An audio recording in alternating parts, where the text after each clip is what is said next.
Muy buenos días. Venimos en nuestra serie de Arraigados en Cristo y la semana pasada Diego estuvo en la sección 2. Si usted no tuvo la hojita, la puede conseguir ahora al final de la enseñanza de hoy. Aquí tenemos la sección 2, esta es la del día de hoy, la sección 3. Diego nos estaba enseñando Colosenses 1, del versículo 3 al versículo 8, y lo que veíamos era una vida de fruto. ¿Cómo era una vida de fruto? ¿Qué manifestaba? ¿Cómo se veía en la práctica? Pablo, después de esto, después de saber que estaban dando fruto, dice, oramos por ustedes. Y hoy vamos a penetrar en ese momento interesantísimo. Imagínense a Pablo en una cárcel, imagínense orando. Está encerrado, no se lo imaginen en una cárcel como las de las películas de hoy en día, imagínenselo realmente en una casa en este tiempo. Él está en una casa, en arresto domiciliario, e imagínenselo ahí orando, sentado en algún lugar. Y Pablo, vamos a tener hoy como una posibilidad, como en esos manga y anime y esas cosas que tienen como una burbujita. Hoy vamos a poder ver la burbujita de lo que estaba hablando Pablo en relación con Dios. Ese va a ser como el zoom de lo que vamos a poder hacer el día de hoy. Así que si les parece, oramos y comenzamos. Señor, que la exposición de tu palabra y el poder de tu Espíritu Santo, Señor, sea lo que transforme nuestras vidas de manera aplicada, de manera íntegra. En el nombre de Jesús. Amén. Vamos a leer el texto. Hoy estamos en Colosenses capítulo 1, de los versículos 9 al 14. Así que si les parece, leamos el texto.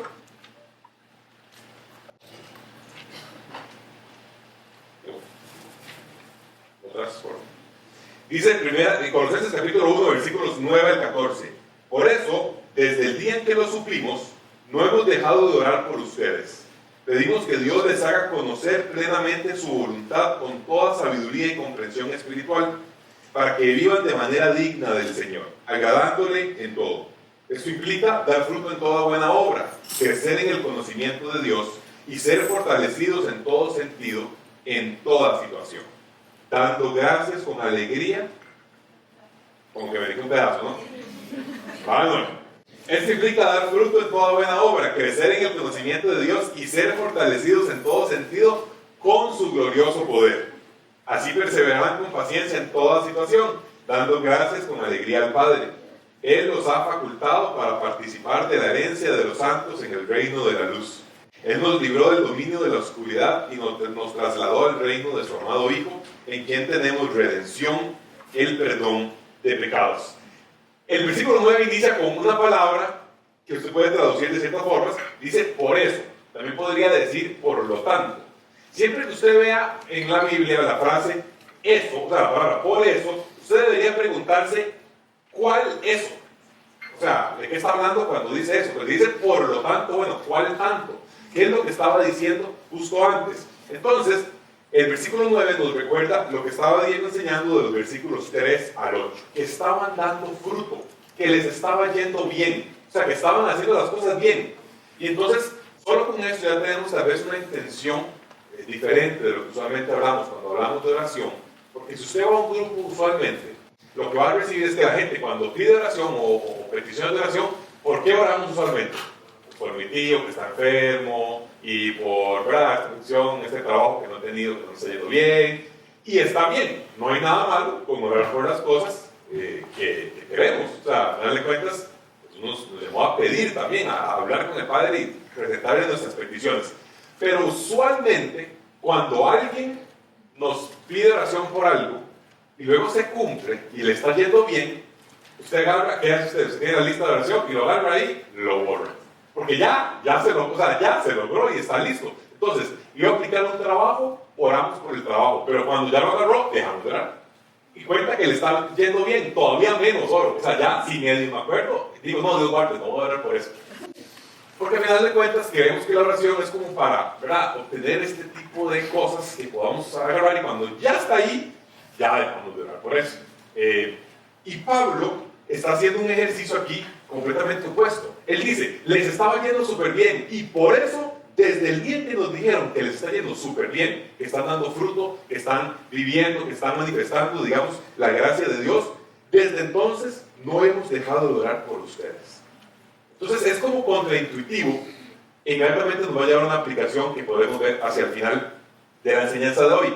Pero en un momento inicial lo que podemos saber es que Pablo ora por los colosenses a pesar vamos a empezar, porque les está yendo muy bien. Además de esto, Pablo dice, no hemos dejado de orar. No hemos dejado de orar. Lo cual ya al ver el texto, recuerden que estamos en la sección de observar, en la cual literalmente nada más vemos el texto. Vemos el texto, todo lo que podamos lo observamos, como analizar una muestra en botánica.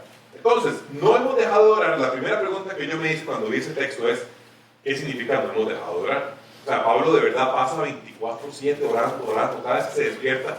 Me parece poco factible. Creo que es como cuando uno va a un hotel, si tiene la oportunidad de ir a un hotel todo incluido, y entonces usted, hacia el final de la semana, ¿qué dice? No he dejado de comer. Eso es lo que usted dice. No significa que de sol a sol usted come.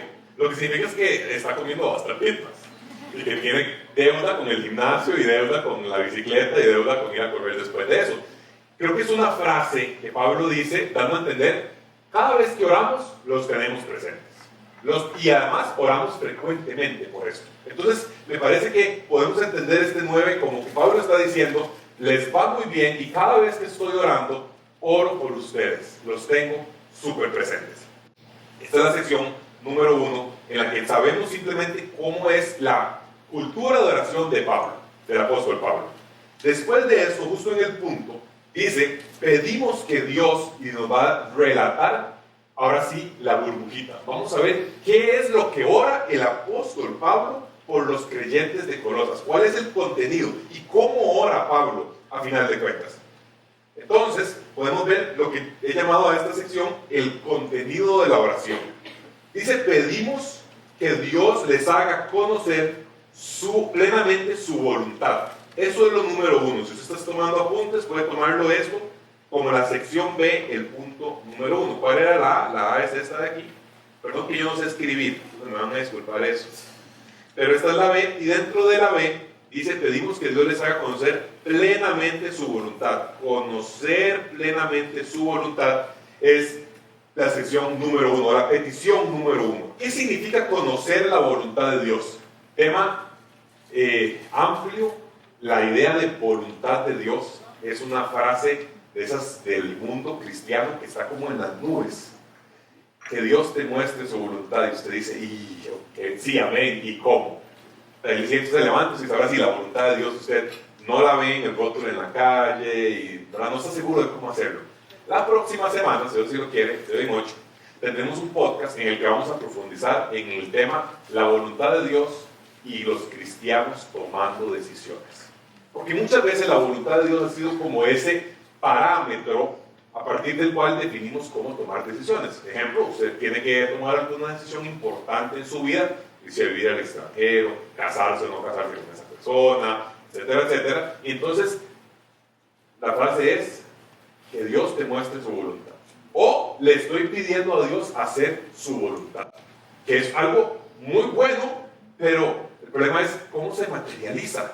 O sea, cómo se ve en la práctica, qué pasa. Dios me da las 2 tablas de la ley, me dice cuál es la voluntad, o cómo lo puedo ver materializado. A mí a veces me preocupa que en el mundo cristiano a veces tenemos frases que son como etéreas, que son como nubes, y nos cuesta traerlas a la tierra. Entonces suena muy espiritual, pero tiene poca concreción. Y la vida cristiana, que es punto de lo que vamos a ver hoy, es una vida práctica, es una vida del día a día. Así que, ¿cómo tomamos decisiones los cristianos? ¿Cómo obtenemos esta sabiduría y comprensión espiritual? Bueno, próxima semana estaremos profundizando en el tema de decisiones y la voluntad de Dios en nuestro podcast.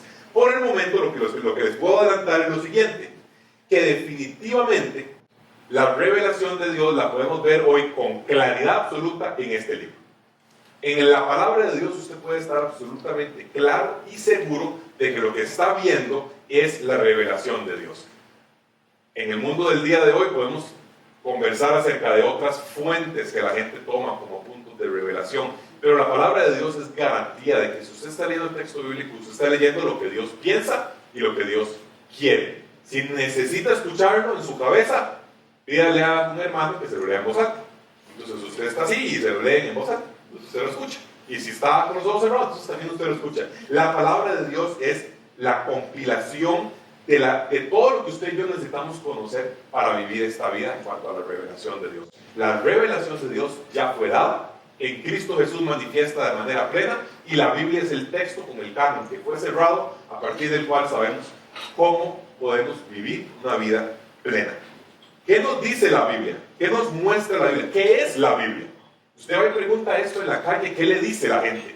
Bueno, la respuesta más usual es un libro de reglas. ¿Qué hacer y qué no hacer? Tal vez en cierto punto yo recuerdo de niño tal vez pensar justo eso, también por mi formación académica y demás, para mí tiene sentido. Cosas que sí, cosas que no. Pero la Biblia es muchísimo más que solamente un libro de reglas. La Biblia nos revela principalmente a una persona, nos revela a Dios. La Biblia se trata primordialmente de Dios y de cómo se revela a través del Hijo. Cómo lo podemos conocer, como dice el que tenemos allá afuera, conocer al Padre a través del Hijo. Y esa es la narrativa principal, no es un montón de reglas. Ahora, claro, hay algunas reglas de vida, por supuesto que las hay dentro del texto bíblico, pero la intención de Dios no era hacer una serie de reglas de sí y no, era revelarse a sí mismo, revelar a su Hijo, o sea, mostrar a su Hijo como quien nos revela, y desde luego mostrarnos algunas pautas de vida. Eso hace que la Biblia no solo nos lleve a reglas morales, de ética, de qué es bueno y qué es malo, sino que nos lleve a propósitos, metas de vida. La Biblia no solo está interesada en transformar nuestra ética y nuestra moral, la Biblia está interesada en modificar nuestros propósitos de vida, está interesada en modificar las metas que nos pusimos. Muchas veces hemos visto vivencias en las cuales el cristiano transforma su comprensión moral, pero no transforma sus objetivos de vida. Entonces vive una vida en la cual no roba, no miente, honra a su papá y a su mamá y cumple con los mandamientos que tienen un tinte moral, pero sus planes de vida, sus metas, sus objetivos son absolutamente terrenales. Entonces simplemente vive con una alta moralidad, pero no necesariamente ha dejado de ver el reino terrenal como un reino agradable, deseable, atractivo, y comenzar a ver el reino de los cielos como un reino atractivo. Entonces Jesús nos habló en clave del reino de los cielos, nos habló y nos dijo, verá, yo quiero que ustedes sean como una persona que se fue a un lote y encontró un tesoro, y dijo, wow, este tesoro sí que vale la pena venderlo todo, o sea, vender todo lo que tengo por este tesoro, y se fue y vendió todo lo que tenía y compró el tesoro, y al final de cuentas le dio ese valor. La Biblia nos muestra ese contenido para cuando nos hacemos la pregunta, ¿cuál será la voluntad de Dios respecto de esto? Podamos confirmar que el conocimiento y la revelación de Dios la tenemos en el texto bíblico. De nuevo, próxima semana, con más detalle, en aproximadamente 40-45 minutos, si Dios nos da esa gracia, estaremos tocando este tema. Punto B, número 2. Nos dice cuál es la petición de Pablo en relación con la vida. Esta parte de aquí, eso tan horrible que acabo de hacer, voy a un poquito más chiquitico. Ahí. Nos dice, para que vivan de manera digna del Señor, agradándole en todo. Eso es el fin de la oración de Pablo. Recuerden, pedimos que, dice la segunda oración del versículo 9, pedimos que, número 1, Dios les haga conocer plenamente su voluntad. Número 2, vivan de manera digna del Señor, agradándole en todo. Esa es la petición de Pablo. Con esto está hablando Dios, que los colosenses vivan de manera digna tuya, agradándote en todo. Y la pregunta, por supuesto, en este caso es, ¿qué quiere decir digno? ¿Qué quiere decir digno? Cuando usted tiene una consulta acerca de una palabra específica, puede, a veces, casi siempre, puede buscarla en otros versículos, a ver cómo se utilizó, para como más o menos entender el significado. Entonces, haciendo una pequeña revisión, un versículo que me pareció sumamente ilustrativo es el de Juan el Bautista, diciéndole a los fariseos, produzcan frutos dignos de arrepentimiento. Entonces, yo dije, frutos dignos de arrepentimiento. ¿Qué significa dignos de arrepentimiento? Lo que quiere decir es, al final de cuentas, que reflejen arrepentimiento, que muestren, o sea, que sean evidentes de arrepentimiento. Trayendo esa idea aquí, dice, para que vivan de manera digna del Señor. Una manera que refleje al Señor, una manera que muestre al Señor. Le voy a poner un ejemplo. Mi papá además un poco más bajo que yo, bueno, como bastante, pero resulta que cuando no me había casado, vivía en la casa de mis papás, entonces mi papá se fue a donde mi abuela y decidió que era una gran idea comprarle a mi abuela una porción de pollo frito, a mi abuela diabética. Pero bueno, entonces le pasó a comprar una porción de pollo frito con una bebida gaseosa que no voy a mencionar para no hacer propaganda gratis. Si quieren propaganda, que paguen. Y entonces, en lo que está comprando esto, resulta que un amigo de él, de como 10 años, que tenía 10 años de no ver, más o menos, que trabajaba con él, lo ubica, como que se fue a caminar con la esposa, entonces ve a mi papá. Ya, se lo topa, se acerca, mi papá lo saluda y le dice, Toño, mi papá se llama Antonio, Toño, yo desde que te vi, hacia la distancia, como a 30 metros, yo sabía que eras vos. Mi papá se queda así bateado y le dice, sí, ¿por qué? Y le dice, yo le dije a mi esposa, mira, ese es Toño, porque ese caminado no se pierde. Mi papá como que se encorva un toquecillo. Entonces cuando juega fútbol igual, como que corre así, como encorvado. Y entonces dice que él vio caminar a mi papá y dijo, evidencio con claridad que ese es Antonio. Cuando usted lo trae aquí, esa palabra vivan, si usted lo lee en inglés, usualmente en algunas traducciones no va a decir la palabra en inglés para vivir, va a decir la palabra en inglés para caminar, para andar. Es una ilustración, una imagen que el Nuevo Testamento usa mucho. Anden de manera digna, caminen de manera digna. Y pensándolo en el ejemplo de mi papá con el pollo frito, lo que pensé fue que cuando la gente lo vea a la distancia, puede identificar con claridad que ese andar corresponde a esa persona en específico. En este caso concreto, que cuando la gente los vea vivir, diga, esta gente vive como el Señor, de una manera que refleja al Señor. La vivencia del ser humano, el conocimiento de la voluntad de Dios que está en el versículo 9, la segunda mitad, el conocimiento de la verdad de Dios tiene que llevarnos necesariamente a una vida que refleje al Señor. El conocimiento de la voluntad de Dios debe verse reflejado en la vida cristiana. Es una vida que refleja el valor de Dios. Si usted tiene algunas dudas acerca de este concepto, lo podemos ver en otros pasajes de la Biblia. Mateo capítulo 7, Jesús termina el sermón del monte, versículos 24 al 27, y dice, el que escuche estas palabras que yo enseñé y las pone en práctica es como un sabio, que cuando va a hacer una casa, la hace en una piedra. Entonces, cuando hay problemas, vientos, tempestades, la casa se mantuvo. El que escucha estas palabras y no las pone en práctica y no las vive y no se manifiestan en su vida y no es algo que la gente puede identificar cuando usted va a comprar pollo frito, el que hace eso es como un tonto que cuando hace una casa la pone en la arena, cuando llegó el viento se la sopló y la terminó destruyendo. Santiago capítulo 1 versículos 22 al 25 dice Santiago, no sean solo oidores de la palabra, sino hacedores. El que solo escucha y no la hace es como alguien que se ve en un espejo y cuando se da vuelta camina y se olvida de lo que acaba de ver. En Colosenses Pablo nos está diciendo la vida tiene que manifestar el conocimiento y eso nosotros en Nexo lo llamamos, no sé si usted recuerda esta cartita, es la gris, es la que corresponde al valor de arriba, en ese de ahí, integridad. Integridad es la coherencia entre lo que creemos, decimos y hacemos. Es que esos tres elementos sean coherentes, que lo que usted cree que es la forma en la que deben hacerse las cosas o lo que corresponde, sea lo mismo que usted dice y habla y sea lo mismo que usted hace y manifiesta. El conocimiento de la voluntad de Dios revelada en la Biblia debe necesariamente llevar al cristiano a la vida práctica. De lo contrario, está siendo como un tonto que construye una casa en la arena.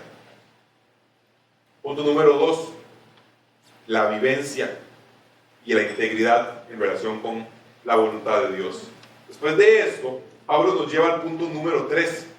¿Qué significa vivir de manera digna en el Señor? Si usted lo ve, el texto sigue diciendo, esto implica, y eso me gusta, gracias Nueva Versión Internacional por esa frase, esto implica, quiere decir, voy a decirles cuál es el contenido de lo que acabo de decir. Vivir de manera digna del Señor, agradándole en todo, esto implica, quiere decir, cómo se manifiesta. O sea, si usted quisiera verlo, acuérdese, mi papá caminando en el pollo frito, ¿verdad? O yéndose el pollo frito, ¿Cómo se manifiestan esos pasos en el cristianismo? ¿Cómo hace usted para que de ese conocimiento a vivencia, cómo puede usted identificarlo? Punto número 1, dar fruto en toda buena obra. Ese es el primero, la primera manifestación. Y lo segundo es crecer en el conocimiento de Dios. Hay una tercera en ese versículo 11 que dice, y ser fortalecidos en todo sentido. La oración es continua en esta parte de aquí. Les voy a poner un pequeño asterisco, pie de página, ya casi volvemos a esa, a ver si es parte de la misma línea de pensamiento o no. Implica dar fruto en toda buena obra. ¿Qué significa dar fruto? Lo acabamos de ver más o menos en el punto anterior, y es evidencia externa de una realidad interna. O sea, usted sabe que el árbol es de mangos porque tiene mangos ahí quitando. Básicamente esa es la forma más clara de saber que un árbol es de mangos. En mi caso favorito, estamos en la época, los jocotes. Gloria a Dios por los jocotes, que se apiadó de nosotros y nos dio kilos y kilos de jocotes. Yo viví en el extranjero un tiempo y mis papás en videollamada comían jocotes enfrente mío. Yo decía, esta es la mayor crueldad que me pueden hacer. O sea, eso es como, mejor me digan, no, ¿sabe qué? Lo desheredo y ya no es mi hijo. Porque yo amo los jocotes casi tanto como a mi hermano.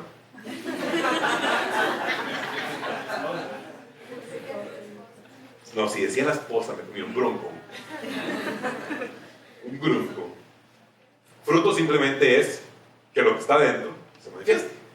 Cuando en mi casa, la casa de mis papás, había un árbol de mangos, o hay todavía, y los mangos salían como 400 por temporada, en serio, bolsas. De los 400, 399 estaban podridos. Y uno se dejaba comer más o menos la mitad. Entonces, ¿eso qué revela? Que si usted va y agarra los mangos, lo quita, va a un supermercado, compra mangos, los engrapa, los pega con tape, y ahora hay mangos buenos y eso... No, si usted hace eso, cualquiera que sepa de botánica le va a decir, usted es un baboso. Porque lo que está pasando es que el árbol está enfermo y entonces su fruto solamente refleja lo que está dentro del árbol. No es que el fruto es el que tiene el problema como tal, el fruto solo es una manifestación. A la inversa también entonces en el cristianismo, vivir de manera digna significa mostrar externamente la realidad interna que Dios va transformando en nosotros por medio del Espíritu Santo. Y crecer en el conocimiento, parte número 2, después de la coma, crecer en el conocimiento viene de la misma oración. Esto implica, 1, dar fruto, 2, crecer en el conocimiento de Dios. Pues crecer en como tal, la palabra utilizada en griego aquí, yo no pretendo dar una clase de griego, 1, porque yo no hablo griego, y 2, porque entonces solamente con la revisión documental que pude hacer, la palabra se llama epiginosko, ese G con G, epiginosko, o ginosco, epiginosko, que es, hay varias palabras para conocer en griego, conocimiento, en la Biblia, esta es diferente de la otra que es ginosco, o sea, hay ginosco y epiginosko. Ginosco significa un conocimiento abstracto. Epiginosko quiere decir, se lo voy a escribir aquí, con mi letra tan envidiable. Epiginosko es un conocimiento preciso y concreto. O sea, cuando usted recién conoce algo, usualmente usted tiene ginosco, una idea abstracta de un conocimiento preliminar. Epiginosko concreta y precisa el conocimiento. Y por eso entendería que en español lo traduzcamos como crecer en el conocimiento. ¿Qué es lo que va diciendo? Preciso y preciso y preciso el conocimiento. Yo conozco de manera muy diferente a mi esposa hoy de como la conocía hace 3 años cuando comenzamos a ser, 3 años y pico, cuando comenzamos a ser novios. ¿Por qué? Porque he ido precisando el conocimiento, lo he ido enfocando y teniendo más claridad. Cuando dice esto es, la vida del cristiano debe manifestar una diferencia en el día 1 de la conversión que Dios provee, al día 3, o al año 3, o al año 15. No debe ser que se mantenga una línea recta en la cual su conocimiento de Dios se mantuvo y nunca creció, nunca se modificó. La esperanza y la expectativa es que haya crecimiento, que haya precisión, que haya concreción, que usted pueda conocer a Dios con mayor detalle. No es lo mismo hablar de alguien y verlo en abstracto, allá poder decir, lo veo plenamente. Es muy diferente ver una montaña a 300 metros de distancia que estar parado sobre ella. Se puede dar detalles muy, muy diferentes. Y lo que nos dice el texto bíblico es, esperamos que haya epiginosco, o sea, que haya conocimiento preciso de Dios. Usted pueda describir a Dios, cuáles son sus atributos, cómo es su vivencia, qué nos revela, qué nos mostró el Hijo. Por eso, tipo de cosas que tenemos en esta congregación, el estudio de la vida de Jesús, entre otras cosas. ¿Por qué? Porque es la forma en la que podemos no hablar de un Jesús genérico, abstracto, sino hablar de un Jesús específico, que dijo palabras que usted y yo no podemos omitir, que dijo frases que usted diría como, eso no me calza con lo que la gente dice que era Jesús. Es que dijeron que era todo amor y todo belleza. Bueno, tenía algunas palabras muy pesadas, Jesús también. El mismo Jesús que era todo amor y que manifestó el amor del Padre, tenía unas palabras bien fuertes, bien arteras. Entonces, el conocimiento de Dios lo vamos precisando conforme vamos creciendo. Después de esto tenemos un y que parece unir el esto implica con esta parte de aquí. Lo leí muchas veces y a mí como que no me sonaba en la preparación, como que no me sonaba que el vivir de manera digna implique dar fruto, crecer en el conocimiento y ser fortalecidos. El vivir de manera digna y ser fortalecidos no lograba hacer ese vínculo. Cuando usted está preguntándose algo así en el texto bíblico, pues tiene tres opciones, o bueno, dos. La primera es lo que casi siempre hacemos, de pasar al siguiente versículo y ya, olvidarlo y no preocuparse mucho por el mayor tema, que es lo que usualmente hacemos. Leemos un pasaje, no estamos muy seguros de ese versículo, bueno, voy a darle omitir y voy a continuar con el siguiente y entonces tengo una idea general. En algunos momentos de lectura bíblica no está mal. O sea, no se supone que usted siempre, todos los días, investigue cada palabra y cada coma, porque si es así, le va a tomar más o menos 200 años leer toda la Biblia. Entonces es bueno que usted pueda tener un conocimiento general de la Biblia y pueda leerla toda, de tapa a tapa, toda en su totalidad, y leerla varias veces, porque eso produce, lo que un profesor mío de la universidad decía, eso produce sabor bíblico. Eso produce que cuando alguien le diga algo, es que la Biblia dice, usted diga, es que verá que no me sabe a lo que debería saber. Yo he probado el arroz con pollo y no sabe a esto, como que no tiene ese mismo sabor. Eso se logra por medio, no necesariamente de llevar 5 años en el seminario, eso se logra por medio de leer la Biblia una y otra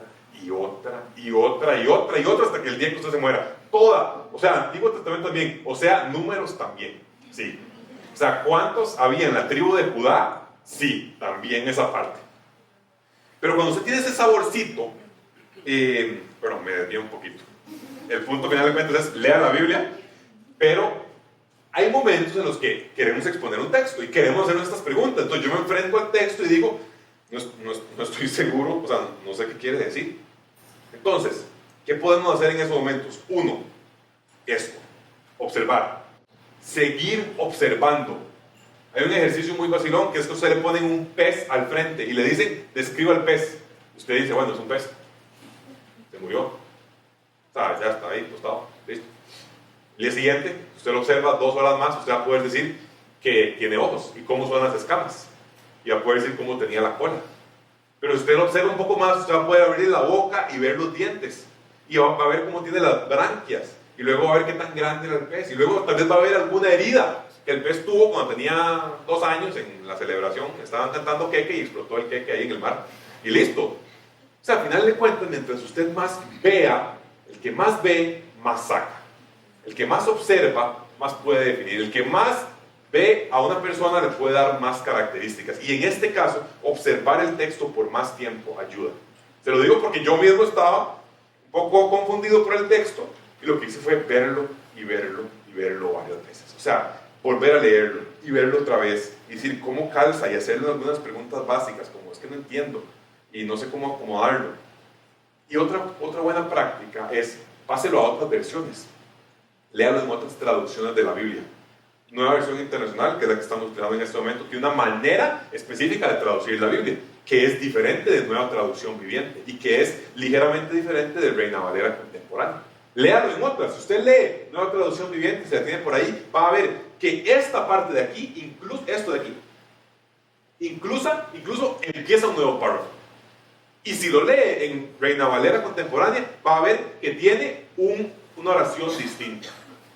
Parece que la traducción de Nueva Versión Internacional quiso como darle una misma línea que en otras traducciones no necesariamente vincularon con esto mismo, dando a entender que esto de ser fortalecidos es como un elemento que se refiere tanto a lo de dar fruto como a lo de crecer en el conocimiento de Dios. O sea, vincula a ambos. El ser fortalecidos es en el dar fruto, el crecer en el conocimiento de Dios. Es como algo que informa al punto 1 de este de aquí y al punto 2 de crecer en el conocimiento de Dios.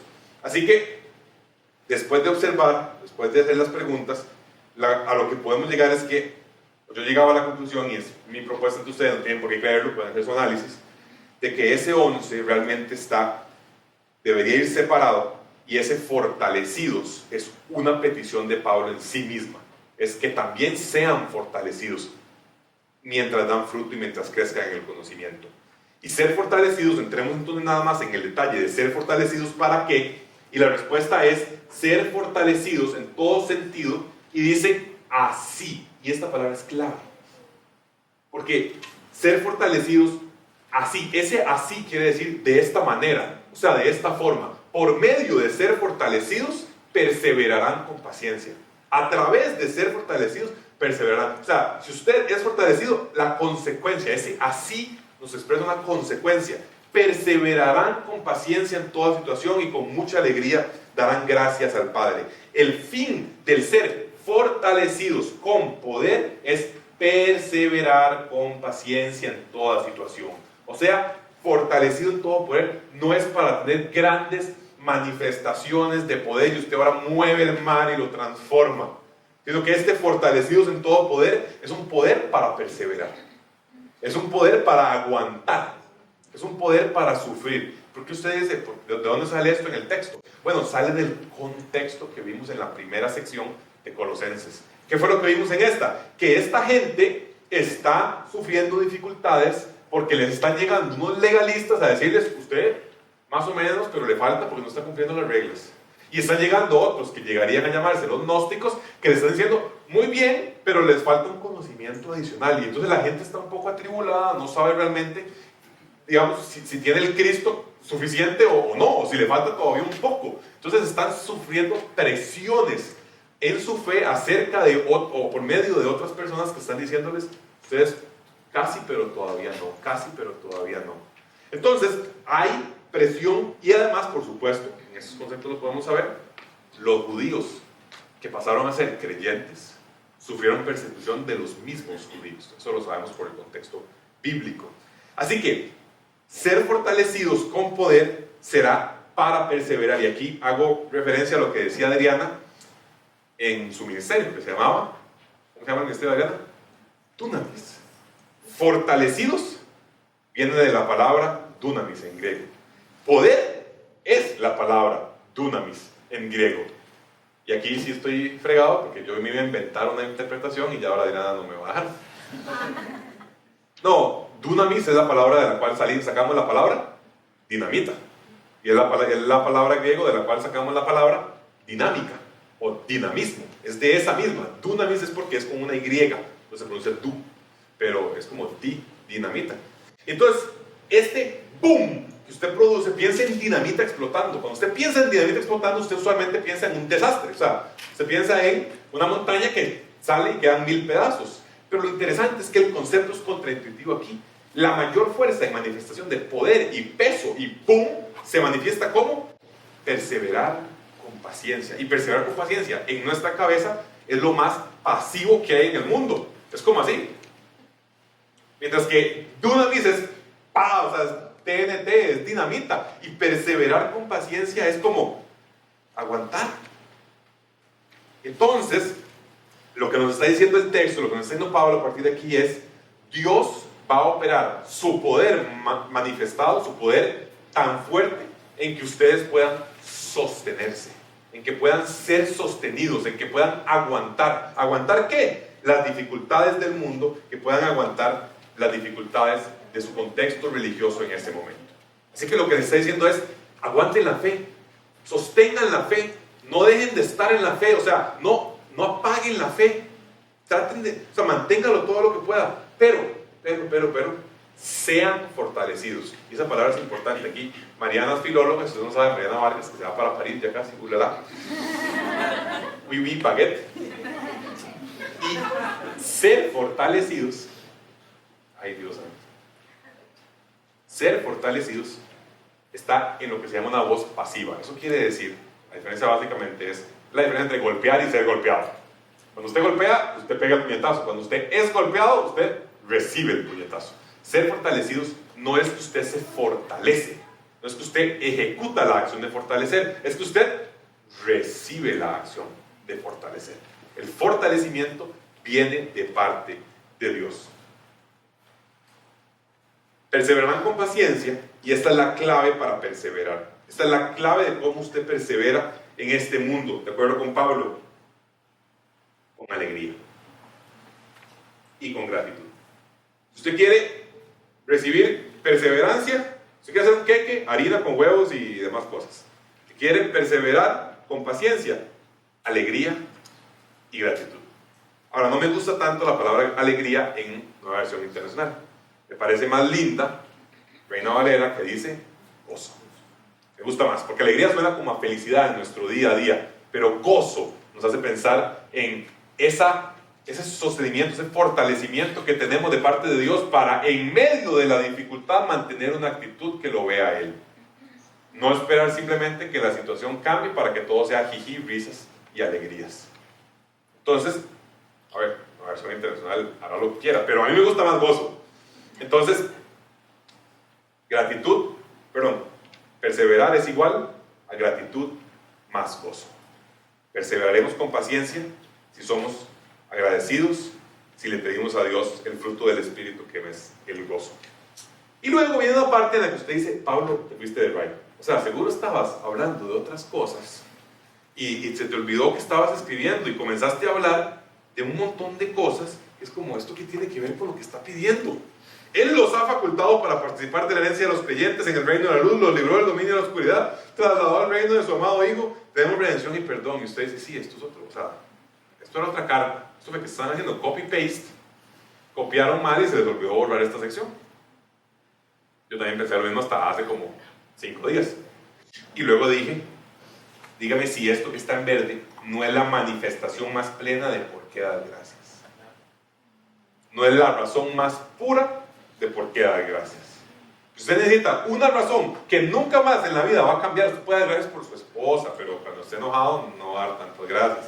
Cuando usted puede dar gracias por el carro, pero si se lo chocan no va a dar tantas gracias.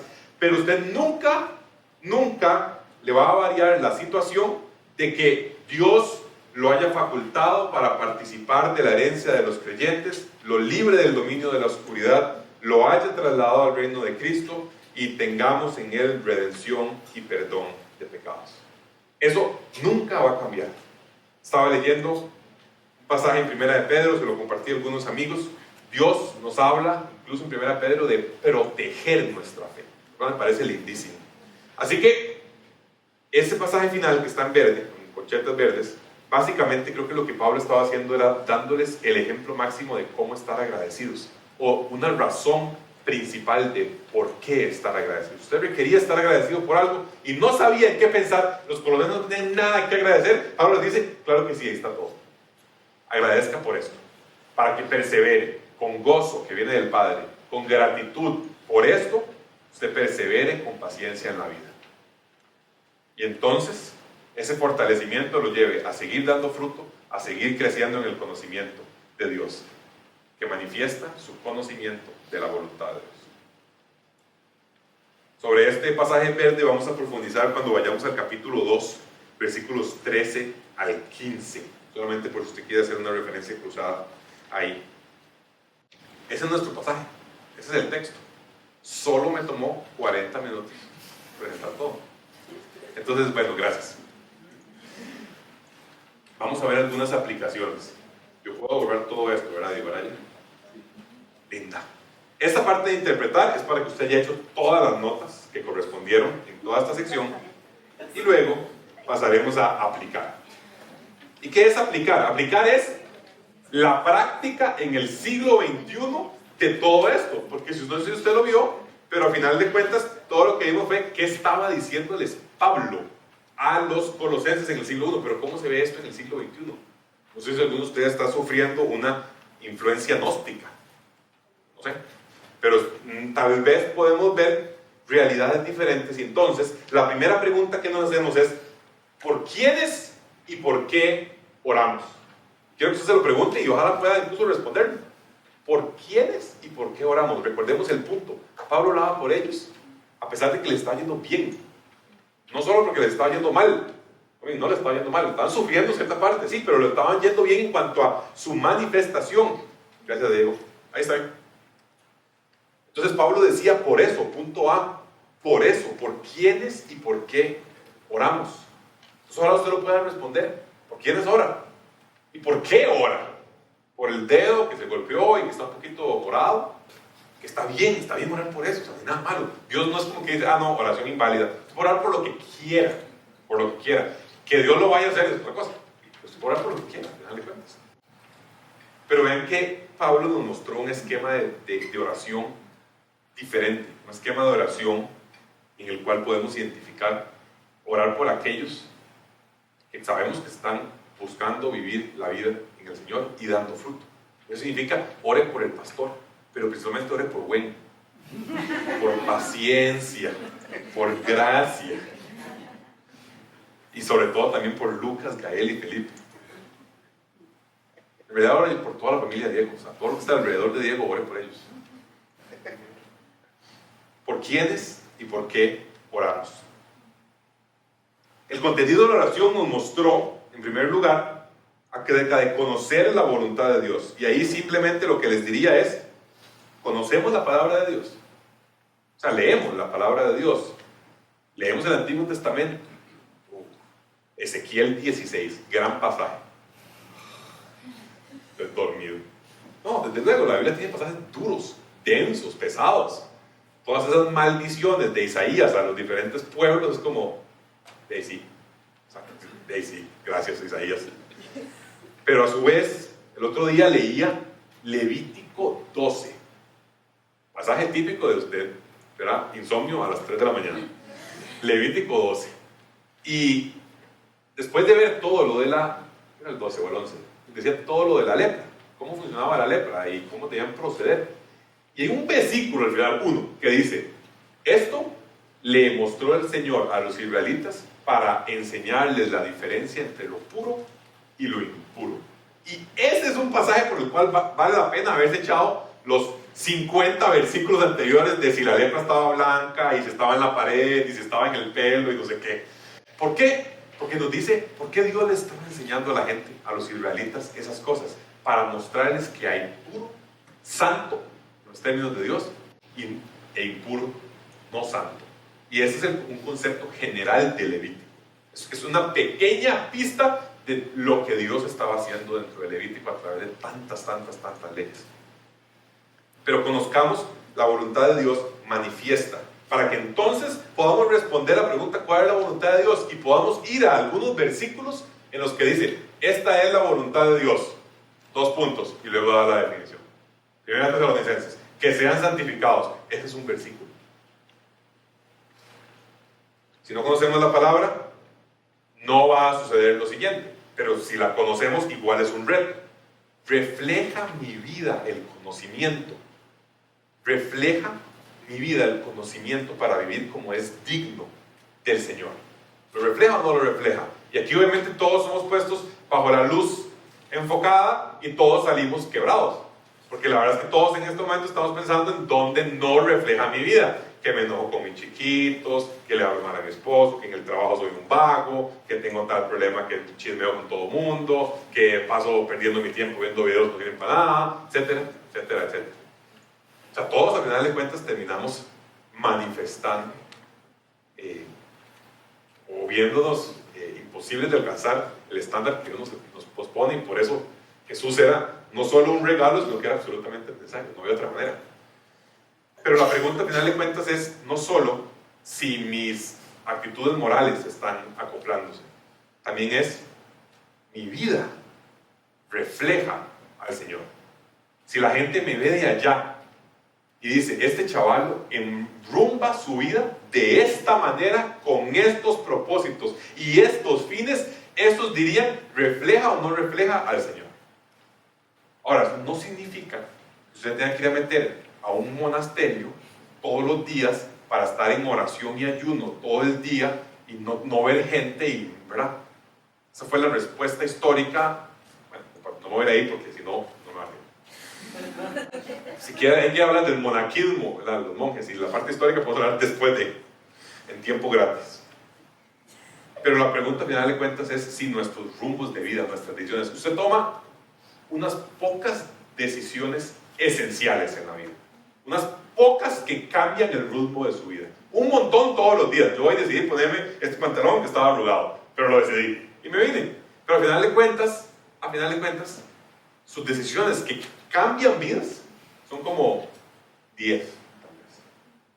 Y la pregunta es, cuando llega el momento en esa, mi parámetro, mi paradigma de decisión es cuál se enrumba hacia el reino de los cielos con mayor claridad o no, o nada más como voy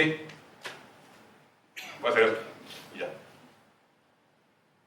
Vivir digno del Señor, que mi vida refleje el conocimiento, que cuando la gente lo vea comprando pollo frito diga, ese es. Sí soy. Las implicaciones. Cuando hablamos de implicaciones, hablamos de dar fruto, lo vimos, hablamos de crecer en el conocimiento. Y después de esto hablamos de la perseverancia. Fruto, gracias, conocimiento. Cuando usted quiera. Crecer en el conocimiento. Y luego hablamos de perseverar. Y en perseverar nos hacemos la pregunta en la número 3. ¿En qué situación de vida debo perseverar con gozo? Y también la pregunta viene primero a sus pruebas específicas, aquellas en las que usted esté viendo dificultades. Puede ser el trabajo, puede ser sus estudios, puede ser su familia, puede ser la esposa, puede ser la crianza de hijos, puede ser el final de una etapa de vida también, en la cual ahora también debo hacer una transición, entonces me está costando, me es difícil. Recuerdo en el caso personal un momento en el trabajo en que yo nada más quería salir huyendo del trabajo anterior. Y para mí fue esencial en ese momento decir, necesito perseverar con gozo. O sea, necesito perseverar, mantenerme y no salir huyendo, pero además necesito hacerlo con gozo.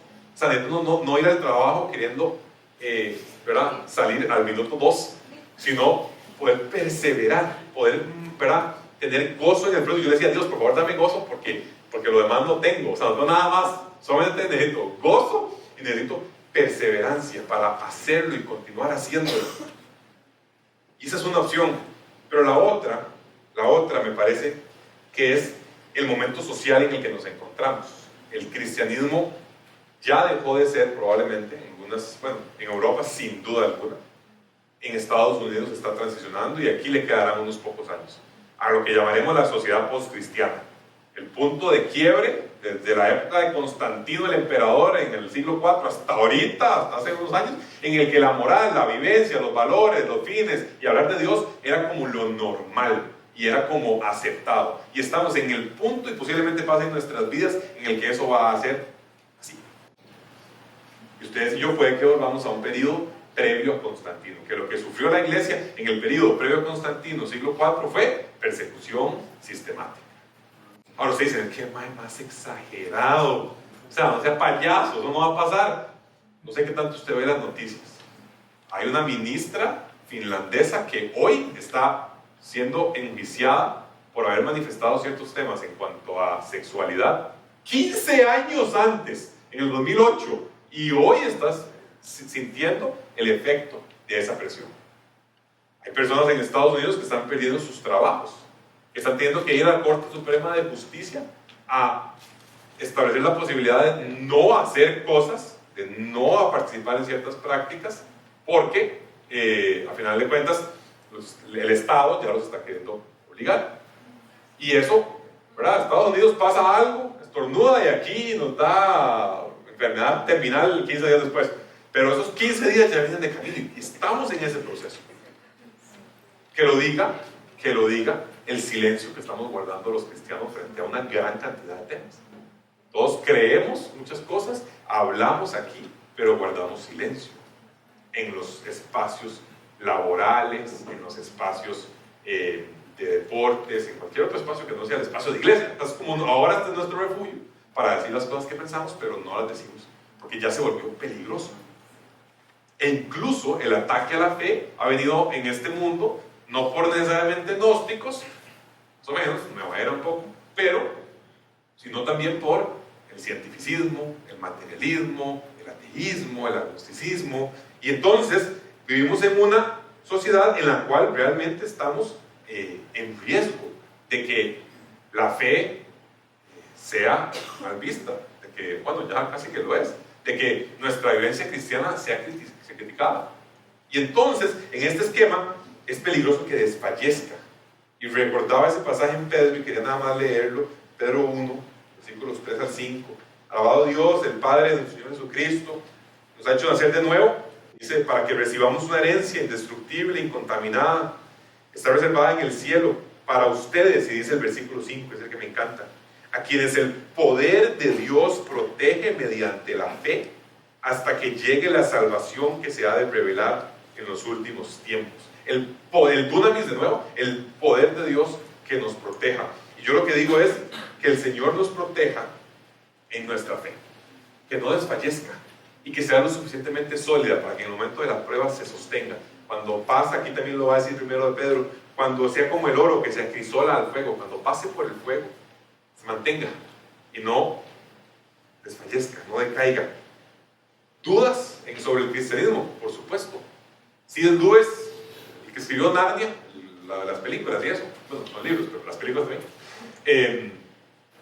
él era un filósofo cristiano y decía que cuando él era no creyente, el cristianismo a veces lo atormentaba porque de la nada le parecía demasiado probable, y cuando pasó a creer, el cristianismo lo atormentaba porque de la nada le parecía demasiado improbable. La duda en el creyente es una realidad con la cual no tenemos que satanizar, pensar como que si usted tiene una duda, ¡wow! Dios te está olvidando. No, está bien tener dudas, algunas intelectuales profundas, dignas de hablar, pero el problema es que hay que identificar de dónde viene mi duda. Hay fuentes de duda que son intelectuales, chivísimas para hablar, muy válidas, y hay fuentes de duda, hay veces en las que la duda tiene como fuente el pecado. Porque hay pocas cosas que lleguen a querer batear la fe como el pecado.